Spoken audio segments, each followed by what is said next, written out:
يا أهلا وسهلا بيك أيها المدير المميز في برنامج The Charismatic Manager، واللي فيه هنتدرب على 3 مهارات أساسيين علشان تكون المدير الكاريزما. اكتب كده عندك: حدود، وضوح، وحزم مع تعاطف.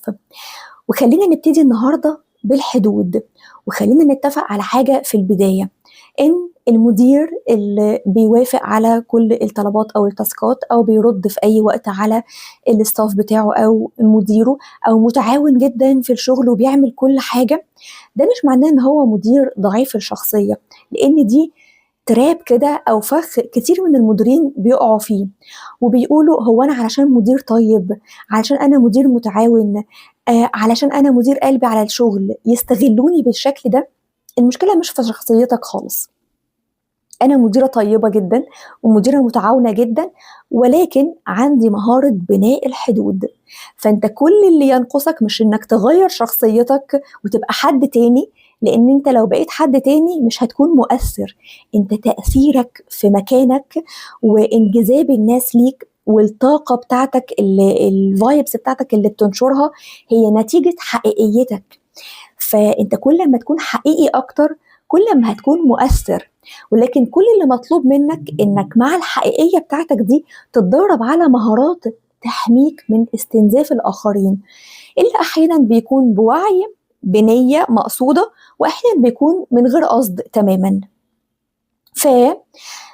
فأعراض اللي أنت ممكن تكون مدير مش باني حدود قوية هي إنك تكون بترد على أي حد في أي وقت، سواء أنت أجازة، سواء أنت بتاكل، سواء أنت خلاص روحت خلصت شغلك وروحت، أو إنك تكون بتوافق على تاسكات تطلب منك هي مش في الجوب ديسكريبشن بتاعتك أصلا، مش من دورك، أو إنك تكون بتعدي مواقف المفروض إن أنت ما تعديهاش. وهنا خليني أوضح لك نقطة مهمة جدا: فكرة إنك تحط حد ما بينك وما بين مديرك أو فريقك أو عميلك هي مش مجرد جملة أنت بتقولها، هي رسالة أنت بتبعتها للشخص اللي قدامك وبتقوله أنت إزاي تتعامل معايا. فكل مرة أنت بتبني فيها لحد أنت بتوصل لهم رسالة إن أنا مش متاح، فده بيترتب عليه طريقة تعامل مختلفة المرة الجاية. أو بتبقى العكس، إنك بتوصل لهم رسالة إن تمام أنا متاح، فيبدأوا يتمادوا ويدخلوا المساحة اللي انت سايبها مفتوحة أكتر وأكتر، وهنا بيحصل الاستنزاف. وخليني أقولك علامتين واضحين جدا تقدر تقيس نفسك بيهم. لو انت طول الوقت حاسس انك مضغوط أو طول الوقت حاسس انك منفعل، فحاول كده تسكن نفسك وتعرف ان في حد من الحدود مخترق، مديرك أو فريقك أو عميلك بيخترقوك فيه، فأنت بيكون رد فعلك يا إما بتضغط أو بتنفعل. طيب خلينا كده نقسم الحدود ل3 حاجات. عايزين نبني حدود مع فريقنا ومع مديرنا ومع العميل. أول حاجة هنبني حدود مع الفريق. المشكلة بتحصل إمتى؟ لما الفريق يتأخر في تسليم المهمة بتاعته، أو يجي أصلا متأخر مش ملتزم بمواعيده، أو يكلمك في أوقات وانت ترد عليه على طول، أو يغلط غلطة فانت تعديها وما تحاسبوش فيها. كل ده انت هنا مش حاطط حدود. وخليني أوضح لك نقطة مهمة: الفريق بتاعك لما بيعمل موقف من المواقف دي هو مش مجرد بيغلط، هو كمان بيختبر حدودك، بيشوفك انت هتعمل معاه ايه. لو عديتها له وقلت ماشي خلاص نعديها المرة دي، طب ابقى خد بالك بس المرة الجاية، انت كده بتديله رسالة ان تمام حضرتك ممكن تدخل وتاخد راحتك على الآخر، وهنا بيبدأ الاستنزاف. كل اللي مطلوب منك المرة الجاية أول ما فريقك يبدأ يعمل موقف من المواقف دي، مش تعنفه ولا اللي انت تجازيه على طول، ولكن ابدأ بقى هنا قول جملة الحد الواضحة، ألا وهي اللي حصل ده مش مسموح والمرة الجاية هيكون في أكشن كذا. فانت بتعبر ان الموقف ده لا ده not allowed او not available بالنسبه لك، وايه الاكشن اللي هيتاخد المره الجايه بمنتهى الهدوء والاتزان. ده مع فريقك. طيب مع مديرك اللي ممكن تكون الموضوع اصعب شويه. مديرك المشكله بتظهر في عدم الحدود لما يبدا يكلمك في وقت برضو انت غير متاح فيه، أو يطلب منك طلب مش بتاعك، هو المفروض طلب بتاع موظف تاني، أو إن هو يطلب منك شغل إكسترا، يعني هو شغلك بس يطلب منه أكتر، أو يزود اللي مطلوب أكتر من اللي أنت المفروض تعمله. هنا أنت مديرك مش فكرة إن هو بس بيلود عليك، لأ، ده بيبقى اسمه استنزاف مقنع. يعني مش هقدر أجزم المدير بيعمل كده بقصد ولا من غير قصد، ولكن في مديرين هم بيعملوا ده من غير قصد، يعني انت بتاع شغل وانت الاسهل اللي بتوافق بسرعه وانت اللي دايما موجود، غيرك هيقعد يتعبه ويقرفه علشان ينفذ التاسك ده، او ما بيردش في يوم اجازته، فانت بالنسبه له الاحسن والاريح، فبيروح لك على طول وبيشيد على فكره بده. وده بقى السم اللي في العسل، يعني بيقول لك انت اللي دايما موجود، انا دايما بعتمد عليك، انا مش عارف من غيرك الدنيا هيحصل فيها ايه. فطبعا انت اول ما بتسمع الكلام ده بتزود اكتر في كسر الحدود. المفاجأة اللي انا بشوفها كتير جدا على ارض الواقع، ان المديرين اللي من النوع ده مش بيلاقوا التقدير المناسب ليهم، ولو في فرصة ترقية الغريب ان هو بيرقي الشخص التاني اللي حاطط حدود ومش بيرقي المدير ده. عارف ليه؟ لان انت في الوقت ده بتكون بتوضح له ان انت في دور المنفذ احسن، لكن اخينا التاني اللي محافظ على حدوده بيديله رسالة ان هو في دور المدير المسيطر احسن. فلما يجي يرقي هيرقي اللي مش منفذ اكتر، لا، هيرقي اللي بيسيطر اكتر على وقته وعلى مجهوده وعلى طاقته. لكن حضرتك بتاع شغل، لا، خليك بقى في مكانك وكمل ان انت بتاع شغل. فاول ما تلاقي مديرك بيتعامل بالطريقة دي معاك لازم تبدأ تحط حدود. طب اعمل ايه؟ المرة الجاية لما يجي يطلب منك كده أو يكلمك في وقت أنت مش متاح فيه، ابدأ أقف مع نفسك، أنت عاوز فعلا تعمل التاسك ده ولا لأ؟ أنت بالنسبة لك ولا وقتك ولا مجهودك ولا طاقتك يسمحوا؟ فتبدأ ترد عليه، تقول له والله يا ريس أنا مش هقدر أعمل ده دلوقتي، لكن أقدر اللي أنا أسلمه لك بكرة الساعة 5. وابدأ حط حدودك في الوقت اللي يناسبك. أو تقول له طب انا هضطر ان انا اوقف شغلي دلوقتي مش هعمله وهعمل الشغل ده مكانه، وده معناه ان انا شغلي كده هيتعطل وهيتسلم متاخر. انت برضو كده بتحط حدودك. او لما يكلمك قول له انا اسف مش هقدر ارد عليك دلوقتي مسج على الواتساب عشان انا دلوقتي مع ولادي او بابايا او مامتي او ايا كان. انت كده برضو بتحط حدودك. طيب نيجي بقى للعميل اللي انتوا بتكونوا متفقين على كل الطلبات وكل ال السكوب اللي انتوا مطلوب منك، وبعدين تلاقيه واحدة واحدة عمال يزود عليك طلبات، فانت بتتحرك تقول له لا، او بتخاف اللي انت تخسره. هنا العميل بيختبر المساحة اللي انت سايبها له، كل ما هتسيب له مساحة اكبر هيدخل فيها اكتر، هتسيب له مساحة اكبر هيدخل فيها اكتر.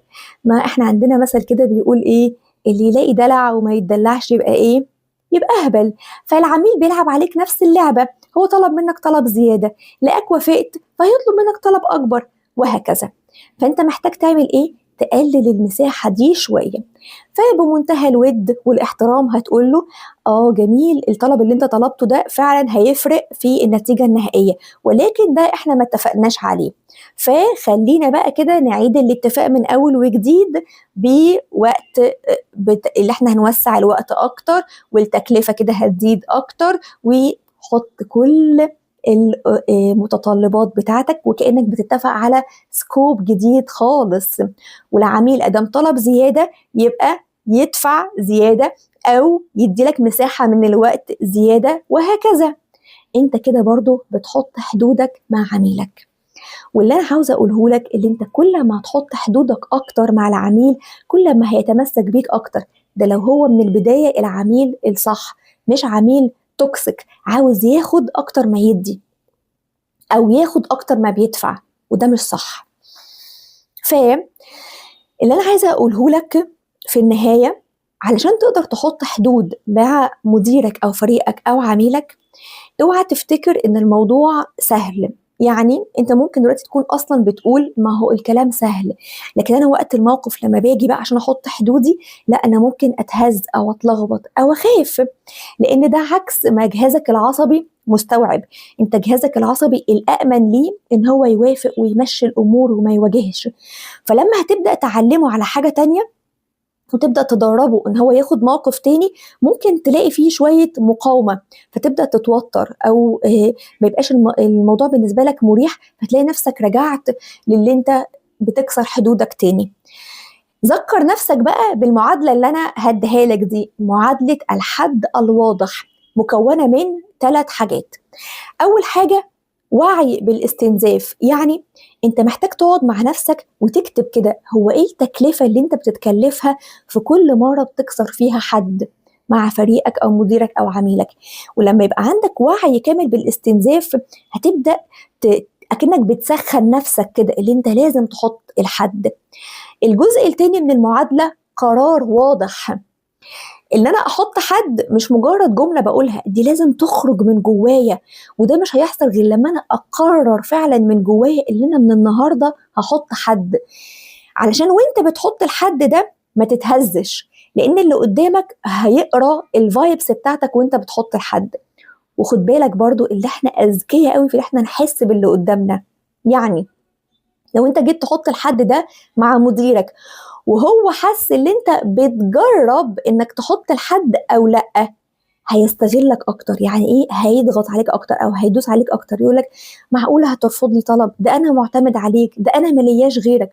هوب، الحد بتاعك يتكسر لو ما كانش طالع من قرار قوي من جواك. علشان كده بعد ما تعمل أول جزء من معادلة الحد الواضح اللي هو الوعي بالاستنزاف، قرر من جواك قرار واضح، عشان وانت بتتكلم الفايبس بتاعتك تكون غير قابلة للتفاوض. وحتى لو هو حاول معاك انت هترد عليه برد أقوى بيثبت أكتر الحد بتاعك. وقتها الرسالة بتاعتك كده هتكون وصلت مع الجملة الواضحة اللي انت بتقولها. وده الركن الثالث من معادلة الحد الواضح. فلو انت قررت من النهاردة انك هتبدأ تحط حد واضح، اكتب المعادلة دي قدامك اللي هي الحد الواضح بيساوي وعي بالاستنزاف، قرار قوي، وجملة واضحة. انت كده بدأت اول طريق اللي انت تحط حدود قوية وواضحة ما بينك وما بين مديرك او فريقك او عميلك. ايه التدريب بتاعنا النهارده؟ عايزاك تجيب ورقه وقلم وتبدا تكتب كده فوق 3 اعمده: المدير، الفريق، العميل. وتبدا تسال نفسك 3 اسئله. اول سؤال: ايه الموقف اللي بيستفزك او بيستنزفك ما بينك وما بين كل واحد من ال3؟ فريقك مثلا ان انت فلان ده محمدين بيتاخر في التسليم دايما، واحمد مش ملتزم في المواعيد، وفلان مش بيعمل التاسك بالجوده المطلوبه. دي كده المواقف اللي بتستنزفك او مفيش فيها حدود. مع مديرك كذا كذا كذا، مع عميلك نفس القصه. طيب السؤال التاني: ايه الرد اللي انت رديته في الموقف ده وادى ان ما كانش في حد؟ لازم تحط الجملة اللي انت متعود تقولها. ليه؟ عشان هي دي اللعبة اللي انت هتلعبها على جهازك العصبي، ان دي الباترن القديمة اهو وانا واعي ليها. والسؤال الثالث بقى انت تسأله لنفسك: ايه الجملة الواضحة القوية اللي انا هستبدلها في كل موقف هيحصل المرة الجاية، عشان تعمل ري بروجرامينج. لان مش بالسهل ابدا اللي انا اشيل حاجه من جهازي العصبي، مسار عصبي قديم انا كنت متعود عليه وكان بالنسبه لي امان، حتى لو كانت نتيجته استنزاف بس ده الامان. انت دلوقتي بتعمل ايه؟ انت بتعمل ري بروجرامينج من مسار عصبي قديم لمسار عصبي جديد. فده محتاج منك انك تواجه جهازك العصبي، ما تحاربوش، انت بتواجهه. فهتكتب الجملة القديمة أو موقفك القديم اللي أنت كنت بتعمله في كل موقف، وتبدأ تكتب قدامك الجملة الواضحة القوية اللي هتبدأ تبني بيها حد واضح وقوي مع مديرك وفريقك وعميلك في كل موقف من المواقف اللي أنت كتبتها. أنت كده تبقى بديت اللي أنت تبني أول حد واضح وقوي مع الأطراف اللي حواليك، وتقفل المساحة المفتوحة اللي هم بيدخلوا واخدين راحتهم فيها وانت في الاخر اللي بتدفع الثمن. احنا ده شرحناه بالتفصيل في رحلة الانضباط، كل المديرين اللي دخلوا معايا في رحلة الانضباط وعرفوا ازاي يديروا افكارهم ومشاعرهم وسلوكياتهم، خرجوا وهم فعلا قادرين يتحكموا في الفكرة لما بتجيلهم لا اوعى تعمل كده او ما تعملش كده، فنقلهم من التشتت الانضباط فعلا مع افكارهم ومشاعرهم. لان انا مؤمنه ان القياده الحقيقيه بتبتدي من جواك، لما انت تحس ان انت فعلا مسيطر على مودك وعلى مشاعرك وعلى افكارك، وقتها تبدا تسيطر على اللي حواليك. وكذلك الجزئيه بتاعت الجهاز العصبي دي احنا عملناها في تحدي اسمه تحدي الثقه، اللي اتدربنا فيه وقت النقد، وقت الاعتراض، وقت الهجوم، وقت الرفض، ازاي جهازك العصبي ما يتهزش بتمارين في 60 ثانية وقت الموقف نفسه بتقدر تعملها، فتثبت جهازك العصبي فيخرج منك رد الفعل اللي انت تكون راضي عنه.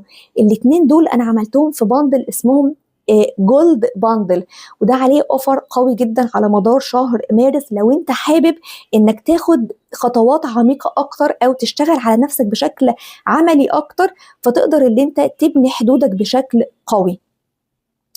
اعمل التدريب العملي اللي احنا اخدناه مع بعض، ومستنياك تكتب لي في الكومنتس تحت ايه اكتر موقف انت حسيت ان انت كانت المساحة ما بينك وما بين الطرف التاني مفتوحة قوي، وهو دخل واستغل المساحة دي وكان التمن من طاقتك ووقتك ومجهودك. ويا سلام كمان لو تحتفل معايا باللي انت خلاص اخدت خطوة عملية وابتديت ان انت تبني حد قوي ليك. بكرة ان شاء الله هنتكلم عن المهارة التانية، وهي مهارة الوضوح، اللي هتخليك تقول الكلام من اول مرة ما تفضلش تقعد تعيد وتزيد فيه. واشوفك على خير ايها المدير المميز.